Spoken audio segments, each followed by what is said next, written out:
Basta de gestión energética, basta de neumáticos de cristal y basta de tanques con alerones. Si hoy tuviéramos que reconstruir la Fórmula 1 desde cero para que fuera el mayor espectáculo del mundo, ¿qué piezas elegiríamos? He analizado cada problema del reglamento actual para construir el modelo de Fórmula 1 perfecto. Motores que emocionan, coches que permiten pelear de verdad y, sobre todo, una normativa que deje de secuestrar el talento de los pilotos. Si crees que este deporte ha perdido su esencia, quédate, porque hoy vamos a hablar de 7 factores clave para una Fórmula 1 perfecta y también de por qué muy probablemente nunca llegue a existir.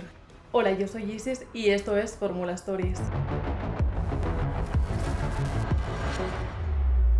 Hoy te invito a soñar despierto, porque sí, aunque seguramente nunca lleguemos a ver esta Fórmula 1, me apetece evadirme durante unos minutos fantaseando con lo que este deporte podría llegar a ser, o mejor dicho, volver a ser. Acompáñame y descubre mi visión de la Fórmula 1 perfecta. Quizás sea nostálgica, quizás sea difícil de conseguir, pero creo que nos devolvería la emoción pura de ver quién es realmente el mejor piloto del mundo. Y por supuesto, me encantará leer en comentarios cuál es tu visión de la Fórmula 1 perfecta.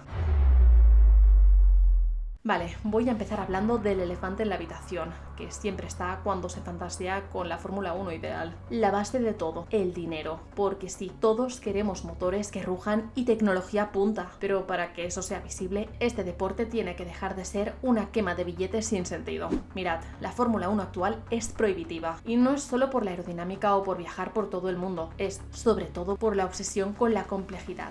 Meter en un mismo coche un motor térmico, sistemas reactivos, baterías de alta tecnología y un software que parece de la NASA no es solo un reto de ingeniería, es un agujero negro de presupuesto. Diseñar, fabricar y mantener estas unidades de potencia híbridas cuesta una auténtica fortuna. ¿Y en qué se traduce esto? Pues en una barrera de cristal. Esta complejidad es la que limita la entrada de nuevos fabricantes y asfixia la competitividad. Y claro, al final el mundial depende de un puñado de gigantes que son los únicos que pueden permitirse jugar a este nivel de gasto. Por cierto, si te gusta mi contenido, recuerda suscribirte y activar las notificaciones para no perderte mis próximos vídeos. Mi propuesta para esta Fórmula 1 perfecta es clara: simplicidad. Motores menos enrevesados, con menos gadgets híbridos extremos que nadie ve y que no aportan nada al adelantamiento real. Si reducimos esta complejidad, el coste cae. El resultado, un deporte mucho más accesible para nuevos equipos, más sostenible de verdad a largo plazo y sobre todo mucho más equilibrado, porque en una Fórmula 1 ideal, la diferencia entre ganar o perder debería estar en el talento del ingeniero y del piloto, no en quién tiene el cheque más grande para desarrollar un software de recuperación de energía que el espectador ni siquiera entiende.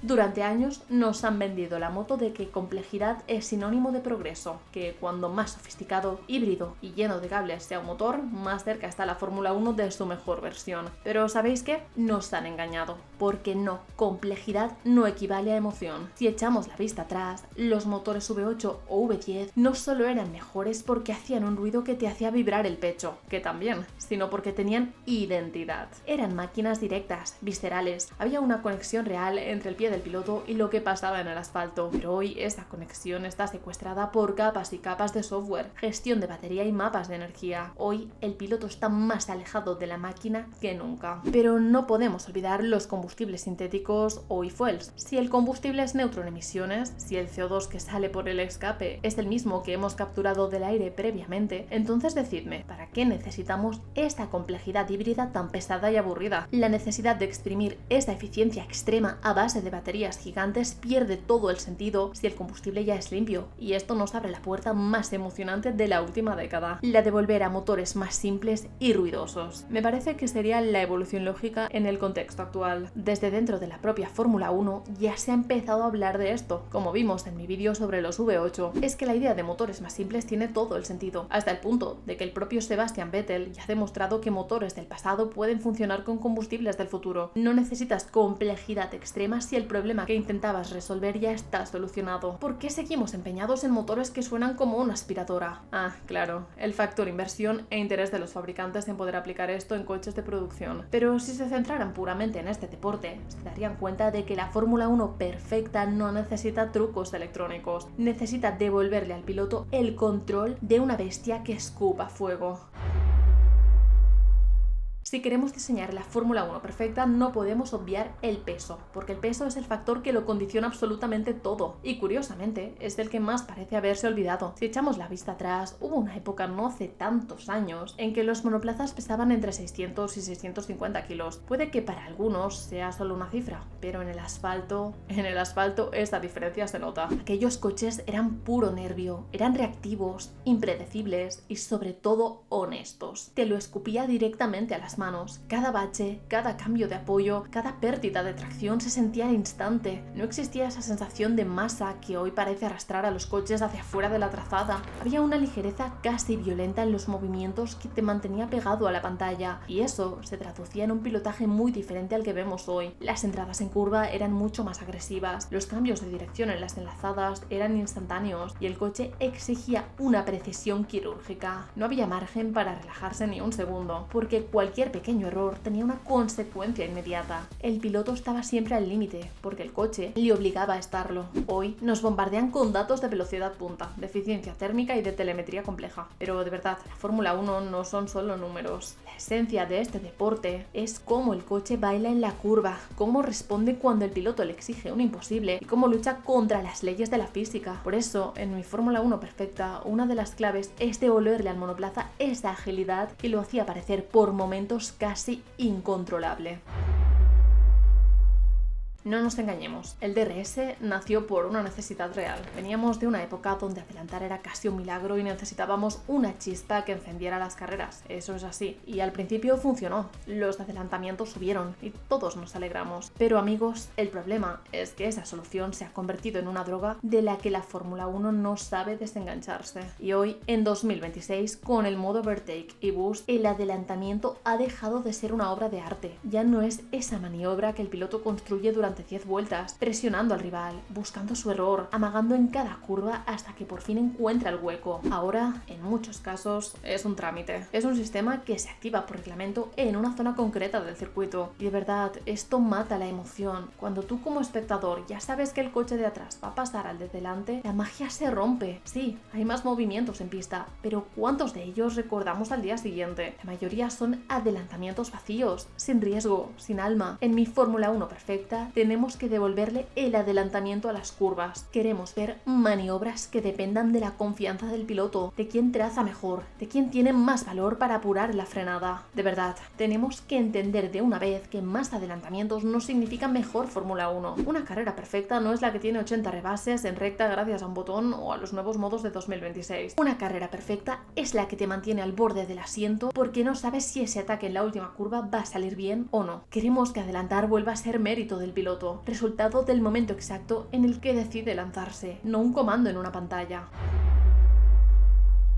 Vale, tenemos que hablar del enemigo invisible que lleva años condicionando las carreras, el aire sucio. Durante décadas, la aerodinámica ha evolucionado de una forma egoísta. Los equipos diseñan coches que generan una carga aerodinámica brutal para ir rápido ellos, pero, evidentemente, a costa de dejar un muro de aire turbulento detrás que hace que perseguir sea un suicidio. En 2022, la FIA nos vendió que el efecto suelo era la solución definitiva. Nos dijeron que al generar el agarre bajo el coche y no con alerones gigantes, las turbulencias desaparecerían. Y a ver, hay que ser justos, hubo una mejora, pero se quedó un poco a medias, porque el problema sigue ahí. En cuanto el piloto llega a una curva rápida o a un circuito exigente, el coche de atrás empieza a patinar, pierde el agarre delantero y el piloto tiene que levantar el pie para no irse al muro o destrozar los neumáticos. Y en este momento la batalla se acaba. Se acabó el espectáculo. Cualquier opción de ataque muere antes de llegar a la recta. Mi Fórmula 1 perfecta no se conformaría con este parche de 2022. Iría un paso más allá. Reduciría drásticamente la dependencia de los alerones complejos y de esos apéndices aerodinámicos que parecen de otro planeta. Necesitamos que el rendimiento del coche no sea tan frágil, que no dependa de que el aire sea perfecto y limpio. Queremos una aerodinámica que permita el combate cuerpo a cuerpo, porque seamos realistas, si un piloto no puede pegarse al monoplaza de delante durante 3 vueltas seguidas, no hay adelantamiento que valga, por mucho motor o por mucho modo adelantamiento que le pongas. Si no puedes perseguir, no puedes competir. Y si no puedes competir, todo lo demás en la Fórmula 1 pierde el sentido. Si hay algo que me duele y que define la Fórmula 1 moderna y que en 2026 ha llegado a un punto crítico, es que el piloto ya no solo tiene que ser rápido, tiene que ser ingeniero, contable y experto en software. Todo a 300 por hora. Desde 2014 el rol del piloto ha cambiado de una forma que, sinceramente, siento que le está quitando la esencia a las carreras. Hoy en día pilotar es casi lo de menos. Lo que vemos desde fuera es a un deportista de élite peleando, sí, pero lo que está haciendo dentro del coche es gestionar un rompecabezas invisible. Tiene que ajustar mapas de motor, vigilar el despliegue de la batería, entender cuánta energía le queda para la recta y equilibrar todo eso con una estrategia de carrera impuesta por la energía eléctrica. Es que el cockpit se ha convertido en una oficina de datos. ¿Y cuál es el problema real de esto? Pues que el margen para el instinto ha desaparecido. El piloto ya no puede decir, siento que soy más rápido, me voy a lanzar ahora mismo. No, tiene que esperar a que el sistema le dé permiso, a que la batería esté cargada y a que el mapa de motor sea el correcto. El talento está secuestrado por la tecnología. Mi Fórmula 1 perfecta no se trata de volver a los 50 y quitar toda la tecnología, pero sí de que esa tecnología deje de ser la protagonista. Queremos que las decisiones vuelvan a tomarse en el asfalto y no en una pantalla. Queremos que si un piloto ve un hueco, se lance porque su instinto le dice que puede, no porque su ingeniero le diga que tiene un 10% de batería disponible. Al final, lo que nos hace vibrar es ver a una persona pilotando al límite, bajo presión y con el corazón a mil. No queremos ver a alguien ejecutando un plan predefinido por un software de simulación. Queremos que la Fórmula 1 vuelva a ser un deporte de pilotos, no de gestores energéticos. Lo que nos conecta con este deporte como espectadores es ver a un ser humano tomando decisiones al límite, no ejecutando un plan predefinido. Porque de verdad, el día que el software importe más que las manos de quien lleva el volante, habremos perdido la esencia de las carreras para siempre. Y quizás este día está cerca, demasiado cerca. Para terminar este diseño de la Fórmula 1 ideal, no podemos olvidar los neumáticos. Desde 2011 nos hemos acostumbrado a una filosofía que, si lo piensas fríamente, es absurda para la élite del motor. Tenemos neumáticos diseñados específicamente para romperse, para degradarse y para obligar al piloto a ir pisando huevos. Y esto ha convertido las carreras en un ejercicio de paciencia. Actualmente vemos a los mejores pilotos del mundo paseándose durante vueltas enteras, levantando el pie en las curvas y evitando cualquier deslizamiento para que las gomas no se sobrecalienten.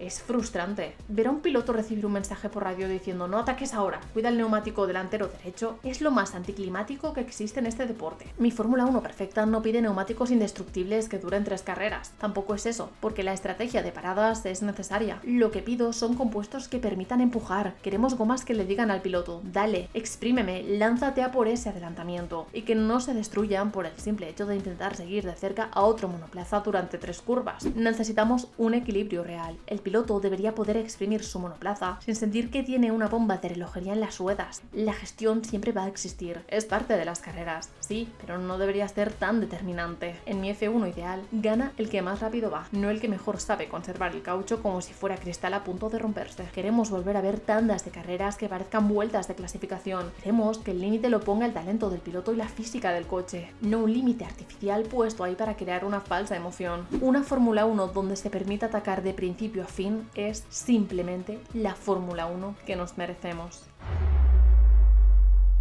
Vale, llegados a este punto la pregunta ya es inevitable y seguramente os la estáis haciendo todos ahora mismo. Si todo esto tiene sentido, si sabemos perfectamente qué es lo que falla y tenemos las soluciones en la mano, ¿por qué narices no se hace? Si ya hemos visto que una Fórmula 1 más equilibrada existió y funcionó, ¿por qué nos empeñamos en ir por el camino difícil? Pues porque la Fórmula 1 no es solo un deporte, es una industria en la que cada decisión responde a múltiples intereses. No solo se corre por un trofeo, se corre por intereses que van mucho más allá de la pista. Los fabricantes necesitan motores híbridos ultra complejos para justificar ante sus accionistas porque se gastan cientos de millones de euros y aplicar esos conocimientos a coches de calle. La sostenibilidad no es solo salvar el planeta, es una cuestión de imagen corporativa necesaria para que las marcas sigan queriendo estar ahí. Y la seguridad, que para mí es algo innegociable, nos obliga a meter estructuras y sistemas que convierten al coche en un tanque pesado. Es una red de política interna y compromisos. Si quieres coches motores más ligeros, comprometes en parte la seguridad. Si quieres motores simples, los grandes fabricantes amenazan con irse, porque no es tecnología punta. Si quitas del modo adelantamiento sin haber arreglado antes la aerodinámica, vuelven las procesiones. Es un puzzle donde cuando encajas una pieza se te rompe en tres. La Fórmula 1 perfecta no existe, porque cada decisión que nos haría felices a nosotros choca frontalmente con el modelo de negocio de una multinacional. Pero ojo, esto no es excusa. Que sea difícil no significa que sea imposible. Lo más increíble de todo lo que hemos hablado hoy es que las soluciones no son fantasías. Ya existieron,